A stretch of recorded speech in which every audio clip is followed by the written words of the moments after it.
ओम नमः शिवाय, जय महाकाल। कैसे हैं सभी प्यारे भक्तों? आप सभी को मेरा प्रणाम है। महादेव की कृपा आप सभी शिव भक्तों पर यूं ही बनी रहे, यही मैं महादेव जी से प्रार्थना करता हूं, विनती करता हूं। अभी के टाइम पर आप सभी को पता है कि 25 जून 2026 के दिन निर्जला एकादशी व्रत के मौके पर काफी सारे यूट्यूब चैनल वाले जबरदस्ती के एक उपाय बता रहे हैं, जिसके अंदर लिखा हुआ है चाहे व्रत तोड़ लेना, लेकिन ये 2 चीजें खा लेना, ये 3 चीजें खा लेना। जी नहीं भक्तों, निर्जला एकादशी पूरे साल में पड़ने वाली 24 एकादशी में से सिर्फ एक ऐसी एकादशी है जिसका पूरे पारण के साथ, नियम के साथ में इस व्रत को किया जाता है।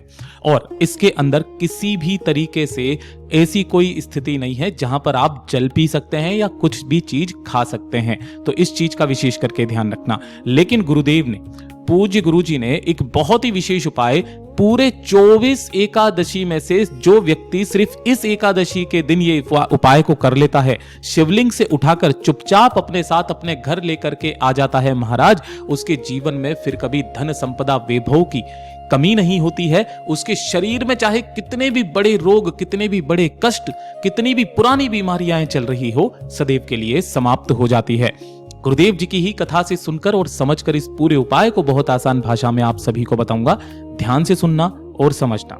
गुरुदेव ने कहा कि आपको इस उपाय के लिए अगर बेलपत्र मिल जाता है तो बहुत अच्छी बात है।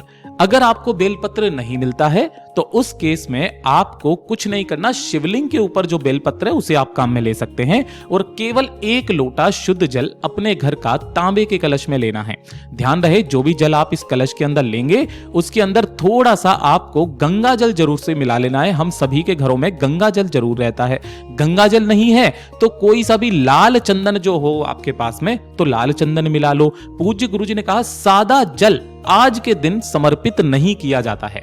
गंगा जल मिला लो या फिर लाल चंदन मिला लो, वो भी नहीं है तो हरे मूंग के दाने आप डाल लो, 7 अक्षत चावल के दाने डाल लो, कुछ भी इसके अंदर डाल सकते हैं। काफी सारे भक्त बोलते हैं कि भैया क्या शिवलिंग पर चावल समर्पित किया जा सकता है एकादशी के दिन? तो जी हां, एकादशी के दिन जो भी व्रत कर रहे हैं या फिर जिनकी मृत्यु निश्चित है, उन व्यक्तियों को चावल खाना वर्जित है। चावल हम लोगों को नहीं खाना चाहिए।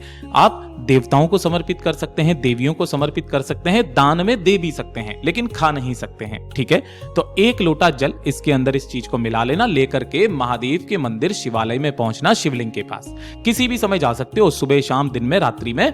शिवलिंग के पीछे की तरफ आपको आसन लगा करके बैठ जाना है, जिससे आपका मुख उत्तर दिशा की तरफ में हो जाएगा। जैसे आप पूजा पाठ अर्चना डेली करते हो, पहले वो कर लीजिएगा। अंत में जो आपके पास में जल है, उस जल को भोलेनाथ की शिवलिंग के ठीक शीर्ष पर अपना नाम, गोत्र और अपनी कामना कह करके पूरे जल को समर्पित कर देना। ठीक है, समर्पित कर देने के पश्चात दोनों हाथों को जोड़ना, विनती करना, कामना करना। कामना करके शिवलिंग पर जो भी बेल पत्र चढ़ा हुआ है, ध्यान से सुनिएगा, जो भी बेल पत्र चढ़ा हुआ है आपको उसे उठाकर अपने पास रख लेना है।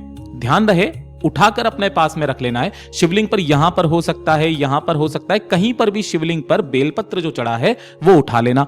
अगर बाय द वे ऐसा हो कि आपके वहां पर बेलपत्र है ही नहीं, तब क्या करें? तो उस केस में आपने जो जल चढ़ाया उससे पहले आपको यह बेलपत्र शिवलिंग पर समर्पित करना है और अंत में उसी को उठा लेना है। उठा करके अपने साथ अपने घर पे लेकर के आना। अगले दिन जब एकादशी का पारण करोगे, मैंने समय भी बता दिया, इससे पहले हमने आपको एक उपाय भी वो वीडियो भी डाला था, आप उसको जाकर के देखिएगा। पारण के समय पर जब आप पारण कर लीजिए, जल समर्पित जल आप पी लेंगे, उसके पश्चात इस बेल पत्र को अपनी कामना कहकर अपने घर के मुख्य मंदिर के सामने खड़े होकर के चबा चबा करके खा लेना। पूज्य गुरुजी ने कहा न सिर्फ इस बेल पत्र को घर में लाने से आपके सारे दोष दूर होते हैं, आपके शरीर की सारी बीमारियां इसे खाने मात्र से समाप्त हो जाती है। और अगर इसी बेल पत्र को किसी भी तरीके से परिवार के सभी सदस्यों को खिला भी दिया जाता है महाराज, उस घर में फिर कभी कलह नहीं होता, कभी सुख की कमी नहीं होती, कभी भी उस घर में कर्ज नहीं बढ़ सकता। पूज्य गुरुजी का बहुत अद्भुत और अचूक उपाय है, जरूर कीजिएगा। वीडियो पसंद आए तो लाइक करना, चैनल को सब्सक्राइब जरूर कीजिएगा।